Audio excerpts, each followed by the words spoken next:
નમસ્કાર દર્શક મિત્રો, આપ નિહાળી રહ્યા છો સાઈ ગ્રુપ મીડિયા હાઉસ દ્વારા સંચાલિત નવસારી લાઈવ અને ઝટપટ ન્યૂઝ. અમે આવ્યા છે શાળાની અંદર, એક એવી શાળા કે જેનું નામ ખૂબ જ પ્રચલિત છે, ખૂબ જાણીતી છે, ખૂબ જૂની છે. સંસ્કાર ભારતી સ્કૂલની અંદર એક ઘટના બનવા પામી છે કે સંસ્કાર ભારતી સ્કૂલની અંદર એક ડેવલપમેન્ટનું કામ ચાલી રહ્યું હતું અને એ કામ દરમિયાન નવસારી મહાનગરપાલિકાની ટીમ જે ખરી એમના કેમ્પસની અંદર મોટા લાવ લશ્કરની સાથે આવી પહોંચી અને એમનો જે સામાન ખરો, કારણ કે કન્સ્ટ્રક્શનનું કામકાજ હતું, એ સામાન ભરવા માટે આવી હતી. શું આખી ઘટના છે ટ્રસ્ટી પાસેથી જાણીશું. શું ઘટના બનવા પામી, કઈ રીતેની આ ઘટના છે? સંસ્કાર ભારતી ટ્રસ્ટ બાળકોને ભૌતિક સુવિધા અને સારું શૈક્ષણિક વાતાવરણ ઊભું થાય તે માટે આરોગ્યની દ્રષ્ટિએ ટોયલેટ બ્લોક કન્યા અને કુમાર માટેનું બાંધકામ કરવા નક્કી કરેલું હતું.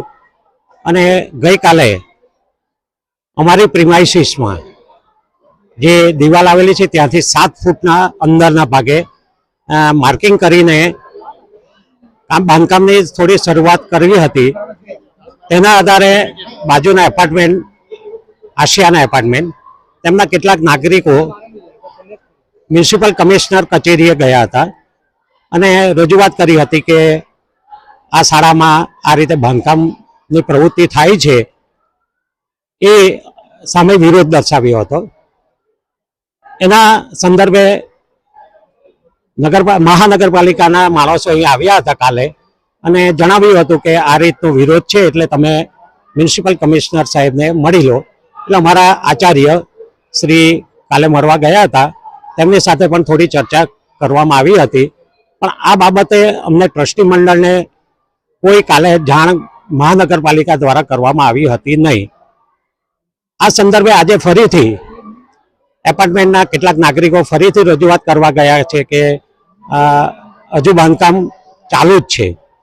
એ સંદર્ભે આજે લગભગ 1:30 વાગ્યાના ગાળામાં મહાનગરપાલિકાના માણસો, 10-12 માણસોની ટીમ ટ્રક લઈને કન્સ્ટ્રક્શન સાઇટમાં હજુ તો સામાન પડેલો હતો, એ સામાન બધો કબજો લઈને ભરી દીધો. અમે કીધું કે અમે આવી રહ્યા છીએ સ્કૂલ પર, તમારી સાથે વાતચીત કરીએ, અત્યારે સામાન ન ભરો. જે છતાં અમે જ્યારે આવ્યા ત્યારે સામાન ટ્રકમાં ભરાઈ ગયો હતો અને એમને રજૂઆત પણ કરી કે તમે કંઈક લેખિત આદેશ હોય તો અમને આપો આ રીતે કે ભાઈ સામાન ભરવાનો અમને સાહેબે કીધો છે. તેમ કે ના, અમને કીધું કે તમે સામાન ભરી લાવો, એટલે તમે હવે જે કંઈ રજૂઆત કરવી હોય તે મહાનગરપાલિકામાં કમિશનર સાહેબને કરવાની રહેશે તમારે. આ સંદર્ભે અમારે એટલું જ જાણવાનું છે કે આ બાબતે અમારા સંચાલક મંડળો જે શિક્ષિત સમાજમાંથી બધા આવે છે, સમગ્ર ટ્રસ્ટી મંડળ, અને નવસારીમાં વર્ષોથી એક સંસ્કારી નગરીમાં બધા શિક્ષણ સાથે સંકળાયેલા વ્યક્તિઓ હોય, અમે એવી આશા રાખતા હતા કે અમને બોલાવે, સામેની જે કંઈક નાગરિકોની અરજી છે તેના સંદર્ભે ચર્ચા કરીએ, એનો કોઈ ઉકેલ લાવવાનો પ્રયત્ન કરીએ. એ કશું થયું નહીં.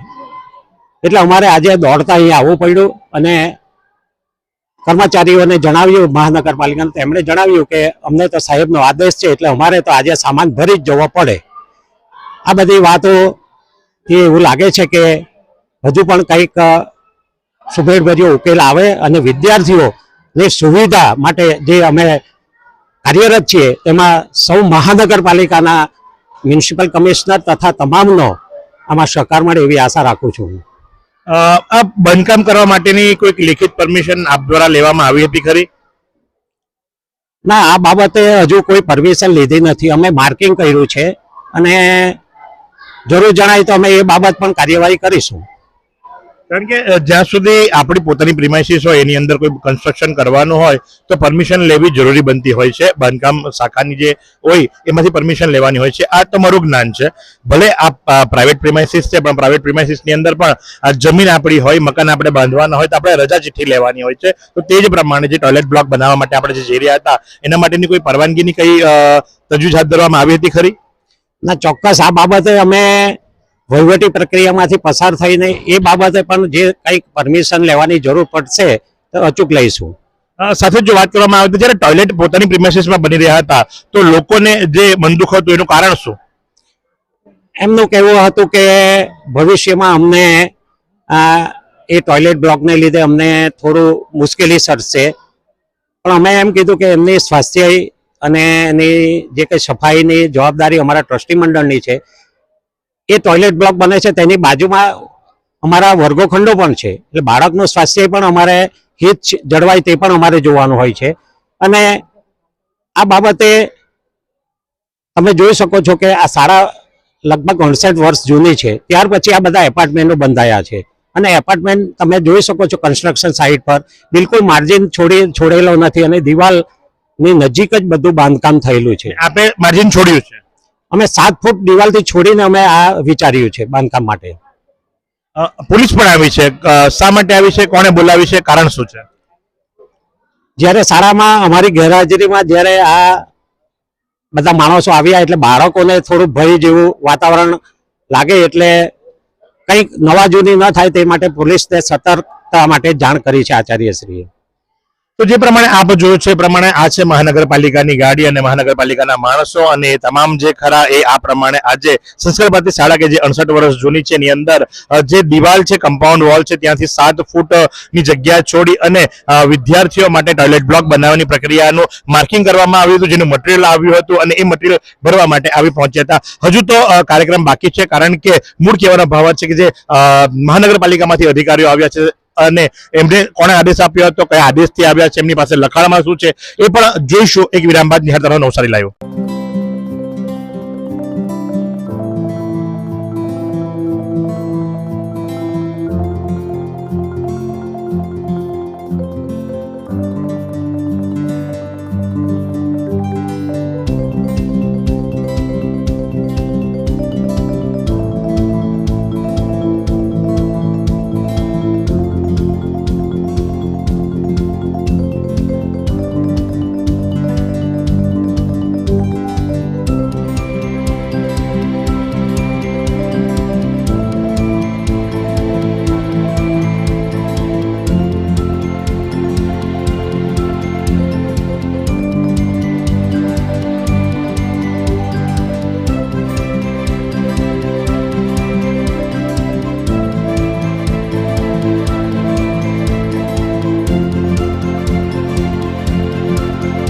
વિરામ બાદ આપનું હાર્દિક સ્વાગત છે અને અમે આવી પહોંચ્યા છે નવસારી મહાનગરપાલિકા ખાતે. અને નવસારી મહાનગરપાલિકા ખાતે ટાઉન પ્લાનિંગ ઓફિસર જે ખરા પથિક ચૌધરી, એ અમને જોતાની સાથે જ ટીમ રવાના થઈ ચૂકી છે. લખાણમાં ન હતું, તમે ડેપ્યુટી કમિશનર પાસેથી લો, જો કે હાલ કોઈ નથી, ફોન પર વાત કરતા કરતા નીકળી ગયા. મૂળ કહેવાનો ભાવ છે કે ભાઈ જ્યારે માહિતી આપવાનો વારો આવે છે ત્યારે અધિકારીઓ ગાયબ થઈ જાય છે. તો કઈ વાંધો નહીં, આપણે કન્ટિન્યુ રાખીશું. આપણે પૂછીશું કે વગર પરમિશને કઈ રીતે પ્રાઇવેટ પ્રોપર્ટીની અંદર પ્રાઇવેટ સામાન ભરવા માટે મહાનગરપાલિકાએ વગર કોઈ કાગળે જે સેવકો છે, જે નોકરો છે, એમને મોકલી આપ્યા. નોકરોની હાલત શું થાય? સોડી વચ્ચે સોપારી, સાહેબ મોકલ્યા, ત્યાં પહોંચ્યા, ત્યાંથી દબાણ. જવાબ આપશે કોણ? કેમેરો શરૂ થાય તે પહેલા ફોન પર વાત કરતા કરતા પથિકભાઈ તો નીકળી ગયા, પણ આપણે ચોક્કસથી માહિતી મેળવીશું એમની પાસેથી અને માહિતી મેળવીને જાણીશું કે ભાઈ એક શાળાની અંદર ચાલુ શાળાએ જ્યારે ત્યાં એક ઝોન બનાવવામાં આવ્યું હોય, બોર્ડની એક્ઝામ માટેનું પોલીસ બંદોબસ્ત મૂકવામાં આવ્યો હોય, ત્યારે 25 થી વધુ માણસોને ગાડી સાથે મોકલી આપવામાં આવે છે વગર કોઈ કાગળે, તો એ નાગરિકોનું શું, એ કર્મચારીઓનું શું, અને શાળામાં ભણતા વિદ્યાર્થીઓનું શું? विराम बाद निहारता रहो नवसारी लाइव। ईश्वर यहाँ है धरती पर, आंखों में, दिलों में। आओ मनाए 14 फरवरी मातृ पितृ पूजन दिवस। मातृ देवो भव, पितृ देवो भव। We owe everything to our parents. Let's celebrate 14th February as Parents Worship Day. માતૃ દેવો ભવ, પિતૃ દેવો ભવ। વિરામ બાદ આપનું હાર્દિક સ્વાગત છે। ત્યાં ઉપસ્થિત કર્મચારીનું જણાવવાનું એમ હતું કે ભાઈ ટાઉન પ્લાનિંગ ઓફિસર જે ખરા એ લખાણ આપે, અમે લખાણ નહીં આપી શકીએ। ટાઉન પ્લાનિંગ ઓફિસર પથિક ચૌધરી પાસે પહોંચ્યા, હું બાઇટ નહીં આપું, તમે ડેપ્યુટી મ્યુનિસિપલ કમિશનર પાસે જાઓ। ડેપ્યુટી મ્યુનિસિપલ કમિશનર બેમાંથી એકેય નથી, કમિશનર પોતે નથી, બધા જમવા માટે ગયા છે। અધિકારીએ ત્યાં સુધી કહી દીધું ઓફ રેકોર્ડ કે ભાઈ ટીમ ત્યાં પહોંચી પછી મને ખબર પડી કે ત્યાં ટીમને સીઝ કરવા માટે મોકલાવી છે। આમાં કર્મચારીઓનો શું વાંક? બાવો બોલ્યો, દાઢી હલી, કર્મચારીઓને મોકલી દેવામાં આવ્યા। ત્યાં પણ કર્મચારીઓએ સાંભળવાનું અને અહીંયા પણ સાંભળવાનું. સાહેબ શું કહેશો આ વિષય પર તમે? આ વિશે હું અત્યારે કોઈ કમિટમેન્ટ નહીં આપી શકું. વગર લખાણે તમે ટીમને મોકલી આપી, કઈ રીતે તમે પ્રાઇવેટ પ્રોપર્ટીમાં કોઈને મોકલો? No comment sorry. તમે જુઓ એ મુજબ નો કોમેન્ટ્સ. એટલે આ છે અંધેર નગરી, ગંડુ રાજા, ટકેશેર ભાજી, ટકેશેર ખાજા. લાખો કન્સ્ટ્રક્શન સાઇટો ઇલીગલી ચાલે છે, ત્યાં કઈ નહીં. અને શાળાની અંદર ટોયલેટ બનાવવામાં આવે છે તો વિરોધ થાય છે. શા માટે ભાઈ? કારણ શું? પોતાની પ્રાઇવેટ પ્રોપર્ટીની અંદર અને એ અગાઉના ટોયલેટ ધારાસભ્યની ગ્રાન્ટમાંથી ત્યાં બનાવીને આપવામાં આવ્યા છે.